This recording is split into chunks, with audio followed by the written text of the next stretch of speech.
തല ഉയർത്തി നടക്കാൻ പറ്റുമോ? ഇല്ല. നീയാണ് അതിന്റെ കാരണം. നിന്റെ ഭാര്യയെ തട്ടിക്കൊണ്ടുവരാൻ നീ അവനെ കൂട്ടുപിടിച്ചു. ഈ വീട്ടിൽ അവൻ ആവശ്യമില്ലാത്ത സ്വാതന്ത്ര്യം നീ കൊടുത്തു. കല്യാണ പ്രായമെത്തിയ ഒരു പെണ്ണ് ഈ വീട്ടിലുണ്ടെന്നുള്ള കാര്യം നീ ഓർത്തില്ല.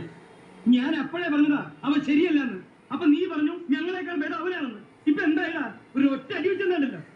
അവളെ കുറ്റം പറഞ്ഞിട്ട് കാര്യമില്ല. സ്വന്തം ചേട്ടന്റെ മനസാക്ഷി സൂക്ഷിപ്പുകാരനല്ലേ അവൻ.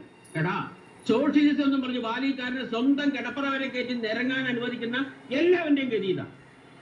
രേണുകേ, അവൾ എഴുതി വെച്ച കത്തെടുത്ത് അളിയിൽ കൊടുക്ക, വായിച്ച് രസിക്കട്ടെ. നല്ല ഫാമിലി.